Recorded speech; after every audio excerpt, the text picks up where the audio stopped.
بڑی مشکل ہے لوگوں کا کچھ چیزوں کو قبول کرنا. ہم لوگ جو ڈیوٹی کرتے رہتے ہیں تھوڑی تھوڑی، تو ہم اصل میں اذان دیتے ہیں، صرف اذان دیتے ہیں کہ چلو بتا دے لوگوں کو کہ نماز کا وقت ہو گیا ہے. باقی اس سے زیادہ ہم اپنی حیثیت نہیں سمجھتے. اذان دینا ذمہ داری ہے، تو اللہ تعالیٰ جب تک موقع دے گا اذان ہوتی رہے گی. کچھ لوگ صحابہ کے بارے میں کمزور جملے بولتے ہیں، غلط باتیں کرتے ہیں، کچھ اہل بیت نبوت کے بارے میں غلط باتیں کرتے ہیں.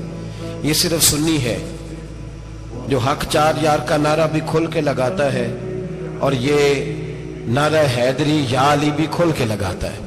یہ اللہ نے صرف ہمیں مقام، وہ الگ بات ہے کہ ہم لوگ سننے کو تیار نہیں، سمجھنے کو تیار نہیں کہ اللہ نے ہمیں مرتبہ کتنا عطا فرمایا ہے. یہ صرف ہماری امام حسین کی شہادت کا کچھ تھوڑا سا پس منظر. شہادت ہمارے ہاں بیان ہوتی ہے اس انداز میں کہ لگتا ہے کہ کسی مظلوم بندے کو کسی نے پکڑا ہوا تھا تو وہ سارے اسے مار رہے تھے اور وہ منتیں کر رہا تھا کہ مجھے نہ مارو. اتنی ہائے ہائے کی جاتی ہے کہ محسوس ہوتا ہے کہ امام علی مقام بڑے پریشان تھے کہ کسی طریقے سے، اور ان کا خاندان بڑا تکلیف میں تھا کہ جلدی کہیں کربلا سے نکل جائیں. حالانکہ اس دھرتی پہ، اس کائنات پہ صبر، شجاعت، استقامت اور حوصلہ جس سے کائنات سیکھے گی وہ صرف امام حسین ہی ہے. اتنے بڑے صابر آدمی کے بارے میں اس طرح کا رویہ اختیار کرنا کہ وہ تو گویا اس طرح کر رہے تھے کہ بس کسی طریقے سے میری معذرت. تو یہ امام حسین کی مظلومیت سنا کے لوگوں کو اس طرح کا کر دیا جاتا ہے، یہ انداز بتایا جاتا ہے کہ شاید واقعہ کربلا رونے دھونے کا نام ہے. حالانکہ بات یہ نہیں ہے. یزید کی لشکر جو امام حسین کے مقابلے میں آیا، امام حسین کے لشکر کی تعداد 72 تھی، تو یزید نے 22,000 آدمی. مجھے بتائیے 72 کا 22,000 سے کوئی مقابلہ ہوتا ہے؟ بولیے. عمر بن سعد نے پھر عبید اللہ ابن زیاد کو لکھا کہ 22,000 بندے تھوڑے. عاملی ٹولہ ہمارے ملک میں جو اچھی خوشامد کرے اسے اچھی وزارت ملتی ہے، اچھی وزارت اسے دیتے ہیں. جو ذرا صحیح بدتمیز بھی ہو اور صحیح وکالت کرنے والا اسے وزارت صحیح دیتے ہیں. تو حضرت امیر معاویہ کے گرد بھی کچھ ایسے لوگ تھے، انہوں نے آپ سے کہا کہ یزید کو نامزد کر دیں. تو آپ نے یزید کو بلایا، حوالہ مجھ سے دیکھ لیجئے گا. بلا کے فرمایا کہ 3 بندوں کے سامنے اپنی خلافت پیش کرنا، اگر وہ تجھے مان جائیں تو امیر بن جانا، نہ مانے تو چپ کر کے گھر بیٹھ جانا. وہ 3 بندے کون ہیں؟ جناب عبداللہ ابن عباس، حضرت عبداللہ بن زبیر اور امام حسین رضی اللہ تعالیٰ. یہ وصیت فرمائی جناب امیر معاویہ. ہوا یہ کہ یزید جب امیر بنا نا، عجیب اس کا مزاج تھا. یہ چلاک لوگ زندگی میں ہمیشہ دھوکہ کھاتے ہیں، چلاکیاں انسان کو گراتی ہیں اور اتنا منہ چھیل جاتا ہے کہ منہ پہچانا ہی نہیں جاتا. بندہ اپنے آپ کو رب رسول کے حوالے کر دے تو اللہ بڑی بہترین جزائیں عطا کرتا ہے. یہ لوگ تیزی دکھاتے ہیں بعض. تو یزید بھی تیزی دکھانے والا تھا. اس نے ولید کو خط لکھا، کہنے لگا کہ فوری طور پہ عبداللہ ابن عباس کو بلاؤ اور اسے کہو میری بیعت کریں. یہ جو بیعت ہوتی تھی نا، یہ بھی سن لے کیا ہوتی تھی. یہ بیعت حلف ہوتا تھا. حلف اللہ خیر کرے جڑا نماز پڑھائے ہو مولوی، جڑا ٹل پائے ہو پیر، جڑا مہینہ نہ نائے چھوٹا پیر، تو جڑا 6 مہینے نہ نائے ہو بڑا پیر. کہتے بابا پہنچے ہیں، کڑے چھڑے جو پہن لیے. بھئی امام حسین تو نمازیں پڑھاتے تھے، مولا علی تو نمازیں پڑھاتے تھے، مسجد کے خطیب تھے. اب اس کو تو مولوی کہہ دیا جاتا ہے بیچارے کو. تو ملنگ کون ہوتا ہے جی؟ کہنا جڑا کپڑے کٹ پائے. کیا تماشا ہے، قوم جدھر دل کرتا ہے نکل جاتی ہے. یاد رکھیں، ووٹ برادری کا نہیں ہوتا، ووٹ برادری کا نہیں، ووٹ دین کا ہوتا ہے. جو بندہ دین کے، ملت کے، مذہب کے معیار پہ پورا نہ ہوتے اسے حکمت کے تحت بھی ووٹ دینا جائز. ہاں یہ بات سچی ہے تو بہرحال سچی ہے، یہ یاد رکھ لے. ہمارے ووٹ سے کوئی ایم این اے، ایم پی اے جتنے ظلم کرے گا، ووٹ دینے والا اس کے ظلم میں شریک ہوگا. بالکل 100%. یہ لکھ لیں بات.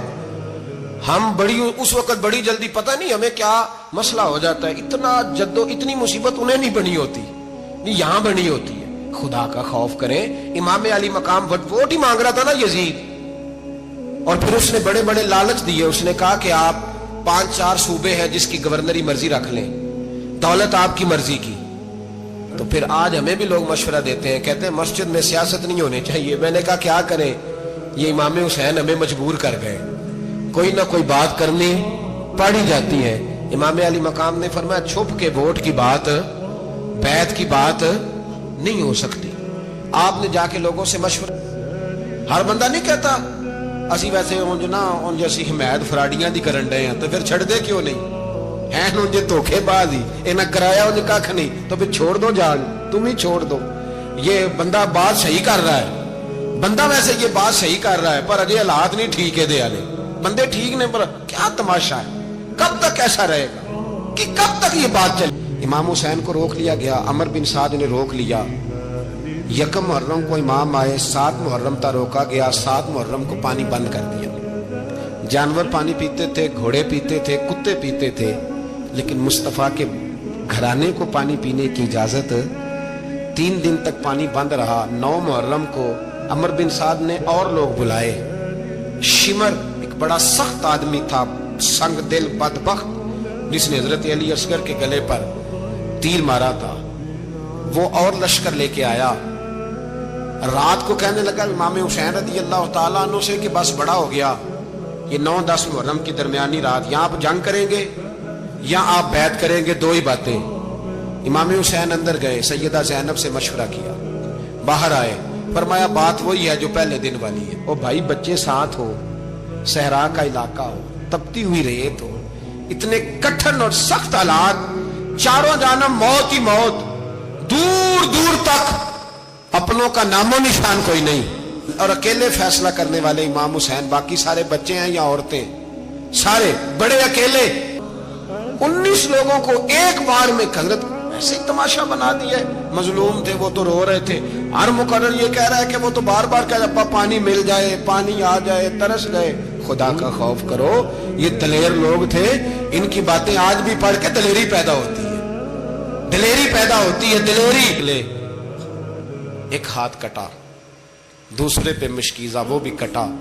دیکھ لو میں پس منظر پہ ہوں ابھی تک میں بتا رہا ہوں کہ جہاد کس کے خلاف تھا ظالم حکمران کے خلاف ظالم کافر کے خلاف نہیں مشرک کے خلاف نہیں. حضرت امام حسین رضی اللہ تعالیٰ عنہ نے ہر جگہ ایک ہی بات کی کہ یزید شرابی ہے تو بچے کٹوا دوں گا شرابی کو ووٹ. یہ ایک نہیں ہر کتاب میں یہی لکھا ہر کتاب میں اور ہر مسلک کی کتاب یزید چونکہ مجرے دیکھتا ہے رنڈیوں کا ناچ دیکھتا ہے بچے کٹوا دوں گا اس کے ہاتھ میں ہاتھ. امام حسین نے فرمایا چونکہ اللہ کی حدوں کو توڑتا ہے حقوق اللہ پامال کرتا ہے حدود اللہ بچے کٹوا دوں گا لیکن اس کے ہاتھ میں ہاتھ. سارا دن خود مجرا دیکھنا اور 10 محرم کو 2 دیگیں پکا کے حسینی بن جانا سارا سال خود گند مند کرنا شرابیوں کے ساتھ رہنا اور 10 محرم کو 2 آنسو بہا کے یاد رکھنا. میں ہمیشہ کہتا ہوں پھر کہہ رہا ہوں جس کے موبائل میں گندے گانے ہیں گند دیکھتا ہے شرابی کبابی کا سپورٹر ہے ووٹر ہے یا مجرے دیکھتا ہے آتا جاتا ہے وہ یاد رکھے قیامت میں امام حسین کا ہاتھ ہوگا اس کا گریبان ہوگا. ہم سے نہ رقم ہوں گے قصید یزید کے ہم لوگ تو حسین کے سیرت نگار.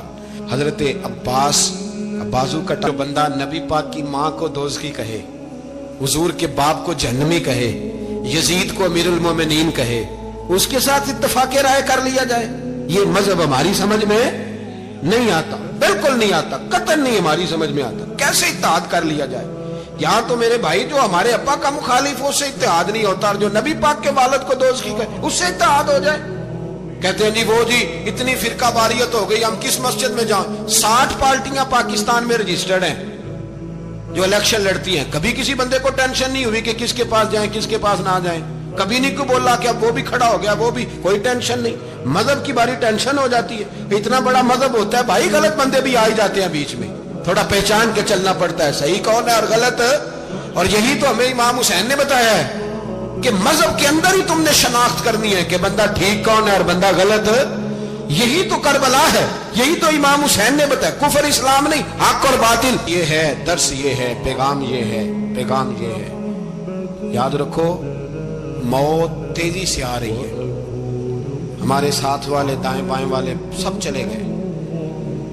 اس طرح نمبر لگے گا ایک دن اعلان ہوگا. ضمیر کے قیدی بن کے زندگی نہ گزارو بالکل نہ گزارو. یہ تھوڑی سی زندگی ہے دنیا سجن المومن. حق بات کرو حق پہ ڈٹنا سیکھو دین سمجھو خبردار